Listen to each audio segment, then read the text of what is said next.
Let me ask you a question. Where can you mix potions in an alchemy lab, solve a murder mystery at an island manor, and fight a new boss called That's right, you can find all this in Yanille, Varlamore, the Rising Darkness, RuneScape's newest update. Hi, my name is Josh Isn't, and you may have heard that I'm not gaming, but when I am, I'm usually playing my one chunk man, Chunk Yanille. However, today's video takes us far from the dusty streets of Yanille all the way to the shining kingdom of Varlamore. Don't worry, I got express permission from Jagex to leave my chunk just this once. It'll be like a little vacation. Disclaimer, no one chunk men were harmed in the making of this video. There's tons to talk about, so let's dive into all the chunk tasks you can complete in RuneScape's latest area expansion.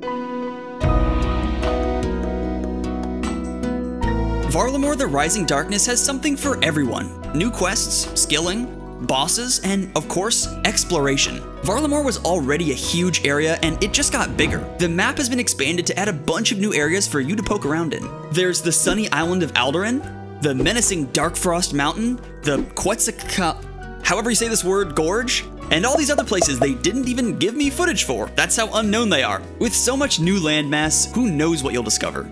Maybe you're a little intimidated by all the new stuff, so I'm gonna break it down for you and give you your first chunk task. Complete the Heart of Darkness, a new quest that continues the main storyline for Varlamore. Following on from Children of the Sun and Twilight's Promise, the story takes a darker turn as you attempt to unravel the mystery surrounding the Sect of Ranul and the Twilight Emissaries. See if you can figure out just what they're up to with the Twilight Temple, or maybe just try to survive.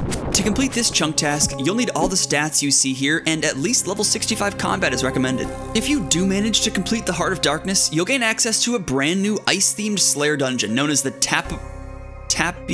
Why did I agree to do this video? The Hueycoatl ruins are home to lots of familiar Slayer monsters as well as a few new ones. The Frost Nagua here dropped the new Glacial Tomatli. I think I got that one. A new crush weapon that deals its damage in 2 hit splats. Picking one of these up is a chunk task for sure. There's also this big door here and they didn't tell me what's behind it, but I'm guessing some kind of boss. I'm thinking giant Salarin the Twisted, maybe? Except he's like cold, frozen perhaps? Salarin the Frosty, Salarin the Cold, Salarin the Chill. Moving right along, of course, the Heart of Darkness isn't the only new quest you'll find. If you appreciate the finer things in life, surely you'll want to visit Aldarin, a picturesque island filled with vineyards, wineries, murder, beaches, oh, what? You want me to go back to the murder part?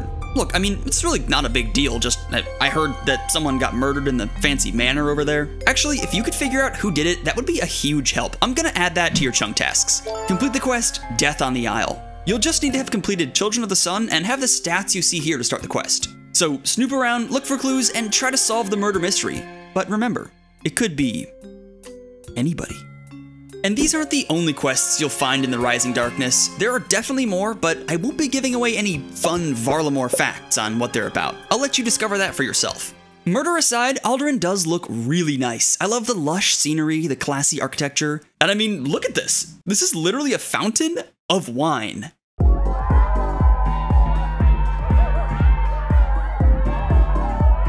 Anyway, drinking isn't all that Aldarin has to offer. They've also got oh wait, this is still about drinking. But a different kind of drinking. I mean, who doesn't love to knock back a couple of doses of prayer potion after a long day? Or at the beginning of a long day? Really at any point during the day? Prayer potion. What was I talking about? Oh, right, the citizens of Varlamore. They sure do love their potions, and thankfully for them, the alchemists of Aldarin are hard at work mastering mixology in this brand new Herblore activity. But they've got a lot of potion orders coming in, and they need your help, so we're adding another chunk task to your list. You need to master mixology. This minigame requires level 60 Herblore to start, so I don't really know why you're taking advice from me, but just listen up. First, you need to grab a bunch of herbs. Mixology doesn't use secondary ingredients, so don't worry about those. Next, process your herbs at the refiner. Different herbs will give you different pastes, either mox, ega, or lye. You'll need some of all three, and even low-level herbs can be processed, so this is a great way to use all those guams you have sitting around from killing 36,000 Chaos Druids. What? Not everybody does that? Next, store your processed reagents in the hopper, then check what potion orders have come in. You can always look over the lab notes if you need a reminder of what goes in what potion. Pull some levers, put some goop in a vial, and then it's time for the final step. Now, we're gonna use some really big words, but don't get scared. I promise it'll all make sense. To finish a potion, it needs to get either homogenized, crystallized, or concentrated. That's basically just a fancy way of saying shaken or stirred. Or, I guess, boiled? So take your unfinished potion to the right station, do something unspeakable to it, and there you go, ready to ship. But you may be asking the all-important question, why? Well, beyond the fact that mixology offers higher XP per herb than traditional Herblore, albeit at a slower XP rate per hour, there's also more to gain here than just XP. The alchemists have some exciting rewards for those who are willing to help them fill their orders. To rapid fire through just a few of them, there's the reagent pouch, which stores secondary ingredients, up to 26 of every kind. The alchemist's outfit, including the prescription goggles, which have a chance to save a secondary ingredient when brewing potions normally. The apprentice, adept, and expert potion packs to supplement your drinking habits. And my personal favorites, the potion storage and pre-pot device. Got potions clogging up your bank? Spend some mixology reward points on the built-in potion storage, accessible at any bank, and those days will be behind you. Sort by potion type, set favorites, and withdraw the exact dose you need with ease. For anyone who cares about bank organization, this is a must-have. It also goes hand in hand with the new pre-pot device, which you can load with whatever potions you want and drink them all in one big gulp. You can also choose the order you want the potions to activate in, so remember to put your brews before your restores. That last part made me sound pretty legit. I think they're buying it. Oh, and there's a new secondary ingredient available for purchase. Aldarium. Or is it Aldarium? Man, how is this one hard? It's used to make a couple of new potions, including the Prayer Regeneration Potion. This thing will restore a hefty amount of prayer points over time, but you'll need a new herb to make this potion. Now, where could we get something like that? Oh, I almost overlooked the giant snake/dragon/bird thing sticking out of this huge mountain. It's easy to miss, you know, pretty small. This is Huey. It's not actually called Huey, but I can't make the pronunciation joke again, so we're just gonna go with Huey. This ancient being was recently awakened from a long slumber and is not too pleased about it, so naturally, you should go beat it up. Chunk task added, beat up Huey. Unrelated to that last part, it's worth noting that Huey is indeed a lady dragon/snake bird thing. Oh, and bring friends, because it's not gonna be easy. Start this encounter by meeting up with the Dwarven expedition at the base of the Darkfrost Mountain. These dwarves will have your back as you and your friends take on Huey in 2 parts. Part 1, ascend the mountain, attacking the serpent's body parts that are jutting out of the rock. Oh, and try not to stand in the whatever that is. When you get to the peak, Part 2 begins, where you'll face Huey head-on. Avoid her attacks, dish out some damage, and try not to die? I don't know, do the things that people who kill bosses do. I'm just a simple one-chunk man. Huey can be taken down solo, but you'll find it greatly beneficial to go in with a group. And of course, there's more to killing this boss than just a chunk task. Let's talk rewards. I'm gonna start with the Tome of Earth, which, just like it says on the tin, is the Earth version of the Tomes of Fire and Water, adding 10% damage to Earth spells and providing infinite Earth runes when charged with soiled pages. Imagine stuffing a book full of dirt. Just saying. Next is the Dragon Hunter Wand, finishing the triad of Dragonbane weapons for each combat style. This one-handed weapon requires 65 magic to wield and gives a hefty 10% magic damage, and can auto-cast spells in the standard spellbook, making it a nice combo with a tome that drops alongside it. And there's also the whole, Dragonbane part, where it gives 50% accuracy and 20% damage against dragons. This item used in conjunction with elemental weaknesses will have you blasting through those Dragon Slayer tasks with ease. There's also the Hueycoatl Hide armor set, which I will be referring to as Huey Hide exclusively from now on. Requiring level 70 range and sitting just above Blessed Dragonhide in terms of prayer bonus and magic defense, I'm sure Huey Hide will be a nice upgrade for many accounts.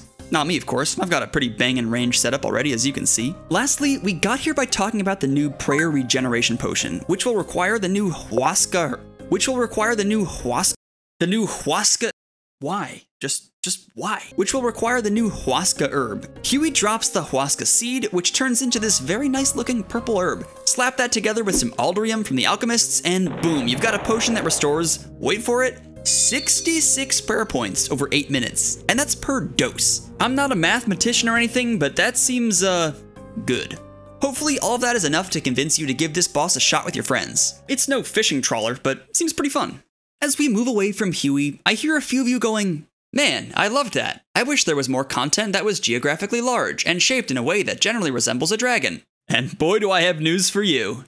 The colossal worm ruins found in the southern tip of the Avium Savannah just got a massive makeover, adding a whole new agility course run by a anteater? Surely this will make sense later. If you have over 50 agility and want to respectfully navigate a delicate archaeological site, then this is the content for you. Chunk task, anybody? Also, at level 62 agility, players will unlock an advanced course, so pick your route and get climbing. As you climb around, you can help Wormtongue. Oh, that's the name of the anteater. Hopefully this is making more sense. If it is, please explain it to me. Anyway, you can help Wormtongue with the preservation of this colossal fossil by collecting termites from amongst the bones. Once you've had your fun and your pockets are full of bugs, bring them to Wormtongue to exchange for some nice rewards. You can pick up the Colossal Worm Agility Course Teleport, which I won't insult you by explaining further. Or trade your termites for amylase crystals, making this a great way to stock up on staminas or make some extra cash while training.